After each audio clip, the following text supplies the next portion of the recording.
In the early years of the 21st century, the world watched the internet transform life. It connected people from across the globe. It changed how we work, learn, shop, and socialize.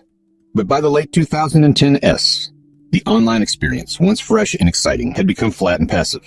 Screens dominated, yet they were limiting. People scrolled, typed, watched, but they didn't feel present. Then came a spark. It started as a whisper in the tech world, a promise from developers and visionaries that reality itself could be reimagined. Not by altering the physical world, but by creating a new one, fully immersive, limitless, and alive. This was the beginning of virtual reality. What was once science fiction? The kind seen in movies like The Matrix, Ready Player One, or Tron was now becoming science fact. A headset, 2 controllers, and a new world awaited. It wasn't just gaming. It wasn't just entertainment. It wasn't just entertainment. It wasn't just entertainment. It was the future of human interaction. For centuries, human communication relied on language, tone, and physical presence. In-person interaction offered nuance. Eye contact, body language, facial awareness. These were stripped away in texts, emails, even video calls. Virtual reality reintroduced presence. The first time a user stepped into a VR space, the difference was clear. They weren't just watching a scene. They were in it. Their hands moved. Virtual hands mirrored them. They looked around and mirrored them. They looked around and saw environments responding in real time. They walked towards someone and felt the distance shorten, like in real life. This wasn't a screen anymore. This was space. VR replaced passive consumption with immersive experience. Users didn't just see the internet, they inhabited it. Initially, VR was dominated by gamers and tech enthusiasts. They explored fantastical worlds, fought intergalactic battles, solved puzzles in haunted mansions, or painted three-dimensional masterpieces with flicks of their hands. But quickly, something bigger happened. Developers began to see that VR wasn't just for play, it was a platform for being. Social VR platform for being. Social VR platforms like VRChat and Rec Room allowed users to create avatars and meet others from anywhere in the world. These weren't just chat rooms. They were towns, clubs, concerts, comedy stages. People didn't log in to play a game. They logged in to attend birthday parties, celebrate weddings, or just hang out on a virtual beach with friends thousands of miles away. Then came the wave of virtual offices. Companies experimented with VR workspaces, places where teams could gather, brainstorm, even share whiteboards. It wasn't like Zoom. People could see each other's head turns, hand gestures, walk around, or whisper to a colleague in a digital corner. The line between virtual and real was beginning to blur. When the COVID-19 pandemic struck in 2020, the world was forced indoors. Offices closed. Schools shut. Concerts, theaters, and social events were canceled. Isolation spread faster than the virus. This was virtual reality's moment. As the physical world paused, the virtual world accelerated. Headset sales soared. Developers built faster. Artists, teachers, performers, and therapists entered the space. Virtual classrooms were created where students could sit in a circle around a holographic Earth and learn geography by flying through it. Therapists used calming VR environments to treat anxiety and PTSD. Musicians held live concerts in virtual stadiums filled with real fans dancing in real time. People who had never considered VR before were now using it to work, learn, heal, and connect. For many, VR was no longer a luxury. It was a lifeline. In the physical world, identity is constrained. It's tied to appearance, voice, age, location, and social norms. In virtual reality, identity becomes fluid. Users crafted avatars, some realistic, others fantastical. A teacher might appear as a glowing robot. A student might be a floating jellyfish. The CEO might walk into a boardroom as a dragon in a suit. And yet, conversation still flowed. Meetings still worked. Emotions were still real. And for many, this freedom was more than novelty. It was liberation. People with disabilities found that VR gave them a body that could move without pain. Those suffering from social anxiety discovered they could speak more freely behind the safety of an avatar. Individuals exploring gender identity found a space where they could express themselves without judgment. The digital world allowed people to present not how they looked, but how they felt. VR didn't just transform how people interacted, it transformed who they could be. As people spent more time in virtual spaces, they wanted to customize them. Outfits, homes, pets, cars, art, and so began the virtual economy. Designers created and sold virtual clothes. Developers built experiences and charged admission. Artists sold VR sculptures. Educators held paid classes inside 3D mind maps, and then came blockchain and NFTs. Suddenly, virtual assets had real ownership and scarcity. A jacket worn in VR could be minted as an NFT and traded for real money. A virtual house designed by a famous architect could sell for thousands. Land in Metaverse platforms like Decentraland or The Sandbox was auctioned for 6 figures. Jobs emerged inside VR. As tour guides, security guards, event planners, real estate agents, therapists, and builders. For some, the virtual world became not just a place to spend money, but a place to earn it. Virtual reality was no longer a simulation. It was a society. The classroom, once rows of desks and chalkboards, was being reimagined. In VR, history classes took students to ancient Rome. Science lessons shrunk learners to the size of molecules to explore atoms from within. Art students painted in midair with brushes of fire and light. Language students practiced French on a virtual street in Paris. VR learning wasn't just more engaging, it was more effective. Retention rates improved. Attention spans increased. Shy students participated more. Collaboration flourished. Universities, schools, and even corporate trainers began building virtual campuses. Distance education no longer meant watching a lecture. It meant being in one, surrounded by classmates from across the globe. Learning was no longer confined by time zones or zip codes. It was immersive, inclusive, and infinite. At first, the idea of falling in love in VR seemed like fantasy. But then it started happening. More often than people expected. Two avatars met at a comedy club. They shared laughs, explored virtual museums, and danced under simulated stars.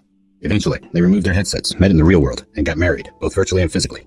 Relationships formed in virtual spaces carried emotional weight. Friends who never met in real life cried together, celebrated together, built worlds together. Humans crave connection. And VR offered it, in deeply personal ways. Even therapy and mental health support moved into VR. Group sessions were held in safe, calming digital environments. Support groups gathered in virtual gardens or cozy gardens or card gardens or cozy cabins. For many, these spaces felt more private, more intimate, more accepting than anything the physical world offered. Virtual reality wasn't erasing real emotion. It was enabling it. In the traditional office, people commuted for hours, sat in cubicles. And communicated through emails and meetings. The digital age brought video calls and remote work, but even Zoom had limits. Fatigue set in. Human connection was lost and collaboration suffered. Virtual reality promised to change that. In a VR workplace, teams could gather around 3D models, write on shared whiteboards, and sit beside each other. No matter the physical distance. Architects could design buildings collaboratively in midair. Engineers could dissect virtual machines layer by layer. Creative teams could hold brainstorming sessions in futuristic floating labs or peaceful forests. No more awkward silences in breakout rooms. No more being a flat square on a screen. People could walk into a digital office, greet coworkers in real time, and feel present. The workplace was becoming an environment, not just a task list. The word Metaverse became mainstream in the 2020s. It described a shared, persistent, immersive digital universe, one where identities, economy, social life, and entertainment merged. But it wasn't just one place. The Metaverse was a constellation of virtual platforms. Meta's Horizon Worlds, Microsoft Mesh, Roblox, Fortnite Creative, VR Chat, and many others. Each world offered its own flavor of immersion, community, and design. These weren't just apps, they were realms. In the Metaverse, people attended live concerts, explored cities built by artists, attended conferences, watched movies with friends, and even bought virtual land. Some called it the next internet. Others said it was the future of civilization. Whatever it was growing fast and drawing attention from the biggest players in tech. When Mark Zuckerberg renamed Facebook to Meta, the message was clear. Virtual reality was the future, and Meta planned to own it. Billions were invested into headsets, virtual platforms, and metaverse infrastructure. Microsoft built Mesh for enterprise. Apple focused on mixed reality with devices like Vision Pro. Google worked on AR integrations that blurred the line between digital and physical. The tech giants weren't just building apps. They were building worlds. This brought promise and danger. The same companies that shaped the internet and profited from it now had their sights on the virtual frontier. Questions of ownership, privacy, addiction, and control became louder. Would the metaverse be open and decentralized, or owned and monetized by a few powerful corporations? The digital Wild West was being claimed, and the stakes were sky high. As virtual life expanded, so did moral dilemmas. Who should moderate behavior in VR spaces? If someone was harassed in a virtual room, what laws applied? What if a crime occurred? A virtual robbery, virtual stalking, or worse?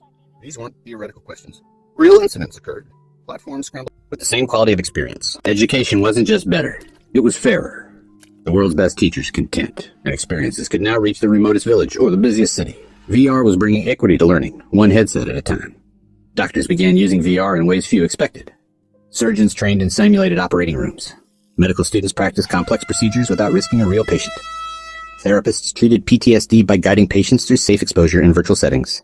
But even beyond training and therapy, VR became a tool for healing. Children undergoing chemotherapy used VR to escape into colorful worlds, reducing stress and pain. Stroke patients used virtual exercises to retrain their brains and regain mobility. Patients with chronic pain found relief through guided VR meditation.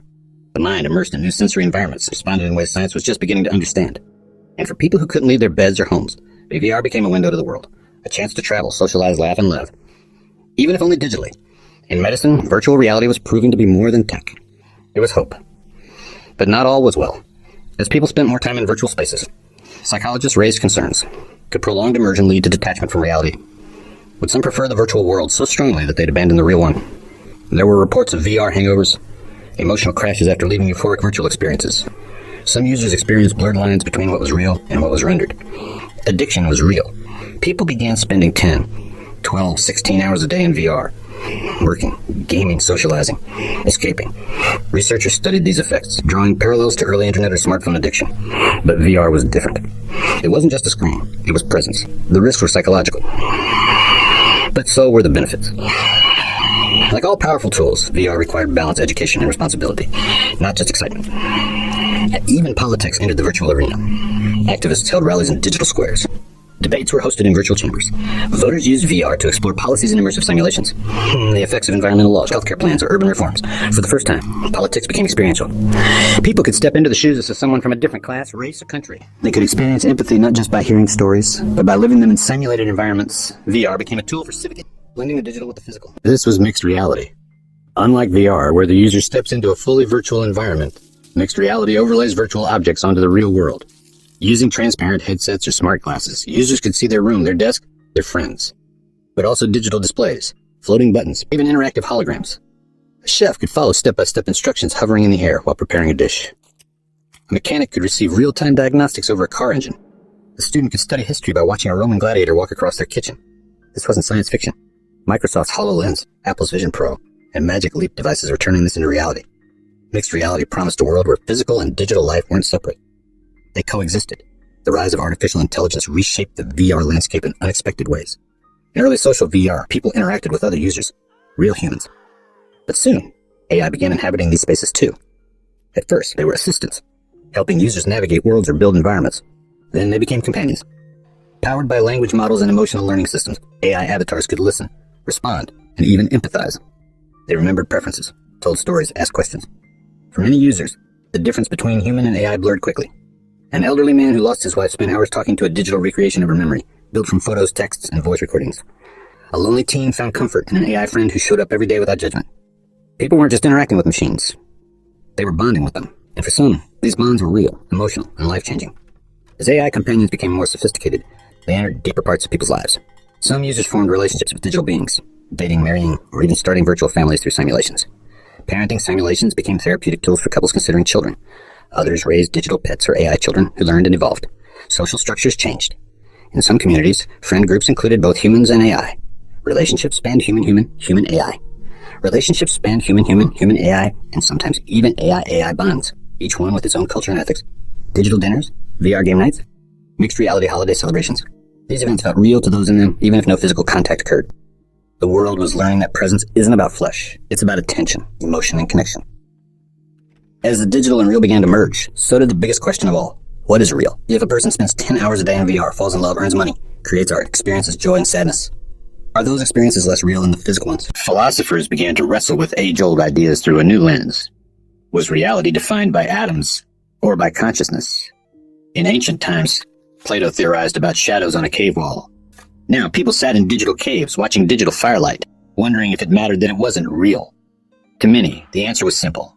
Experience is real, whether generated by the brain or by a computer. Emotion felt genuine. Connection felt sacred. Pain, laughter, success, all were valid, even in a headset. Reality was no longer a place. It was a state of being. Spiritual life followed where people lived, and people were now living virtually. Religious leaders began hosting VR sermons. Prayer rooms were built in the cloud. Meditation retreats took place in floating temples above pixelated mountains. A Buddhist monk guided thousands through a forest of falling stars, all inside the metaverse. Others created entirely new spiritual systems, digital cosmologies, VR-based mythologies, and new age rituals built around interaction, light, and algorithm. For many, these weren't games. They were sacred. VR enabled deep spiritual experiences, transcending physicality, crossing cultures, and igniting unity among users from every continent. And for the first time, religion had no borders, no cathedrals, only presence. For millennia, geography defined human life. Mountains, oceans, and roads separated families, cultures, and nations. Virtual reality erased all of it. A grandmother in rural Mexico attended her granddaughter's dance recital in New York as a floating presence in the front row. A scientist in Ghana presented at a Berlin tech conference in a photorealistic avatar. A boy in Tokyo had a best friend in Morocco, and they played together every day in a world of their own creation. Languages were translated in real time. Cultures mixed seamlessly. Virtual translated in real time. Cultures mixed seamlessly. Virtual environments didn't require passports or visas. There were no immigration lines, no airports, and no borders. For the first time in human history, distance became irrelevant. With the collapse of distance came a new concept, virtual nations. These weren't games. They were digital societies with their own cultures, currencies, laws, and citizens. People joined based on values. Some nations prioritized creativity, others learning. Others environmental ethics. Virtual parliaments passed laws, enforced codes of conduct, and hosted elections. Citizens of these digital countries paid taxes, not to governments, but to fund communal projects, public art, and infrastructure in their virtual lands. Digital passports were issued. Rights were codified in smart contracts. Virtual nations weren't replacing governments yet, but they were redefining what it meant to belong. Nationality was no longer inherited. It was chosen. With growth came collapse. Some virtual worlds grew too fast. Governance failed. Trolls, scammers, and extremists hijacked spaces. Economies crashed when speculative bubbles burst. Some platforms shut down, taking users' identities, homes, and memories with them. The trauma was real. Digital migration followed. Users sought safer, better worlds. Communities formed councils, enforced moderation, built new rules. A virtual constitution emerged. Lessons from the real world. About justice, freedom, world. About justice, freedom, and cooperation were applied in new ways. Code became law. Consensus replaced hierarchy. Systems evolved. The metaverse didn't just mirror human society. It refined it. A generation was born who knew a world without virtual reality. To them, a generation was born who knew no world without virtual reality. To them, the line between real and digital never existed. They grew up painting in midair, learning history by living it, and making friends from 6 continents before turning 10. They played in zero gravity. They raced dragons. They debated philosophy with AI tutors and built companies in the cloud. Their memories were part code, part heartbeat. Some called them disconnected. But they were more connected than any generation before. They felt empathy through digital experience. They saw life through diverse global perspectives. These weren't children of the internet. They were children of the simulation. And they were ready to build the next era. In the early 22nd century, a solar flare damaged Earth's satellite systems. Communication broke down. Planes were grounded. Cities lost internet access. For a brief moment, the digital world flickered. And the world panicked. Because by then, virtual reality wasn't a hobby. It was vital. To work, education, government, health, and culture. It was no longer a tool. It was infrastructure. So humanity rebuilt it stronger. Redundant networks. Decentralized servers. So humanity rebuilt it stronger. Redundant networks. Decentralized servers. Solar-powered hubs in deserts and oceans. A global coalition ensured that the virtual layer of civilization could never be erased again. Because it wasn't just part of life. It was life. As virtual and real converged, one question remained. If everything can be simulated, why stay in the physical world at all? Some did choose to stay in VR, permanently. Their physical bodies sustained in pods or microhomes, their minds fully immersed in endless realities. They created, loved, worked, evolved. Was it escapism, or was it evolution? For others, the evolution. For others, the answer was balance. They lived in both worlds, hiking real mountains in the morning, painting virtual galaxies by night. The future wasn't about choosing between real and virtual. It was about integration. We are humans. We are dreamers. We are dreamers. We are dreamers. We are creators of both matter and imagination. Virtual reality was never about replacing life. It was about expanding it.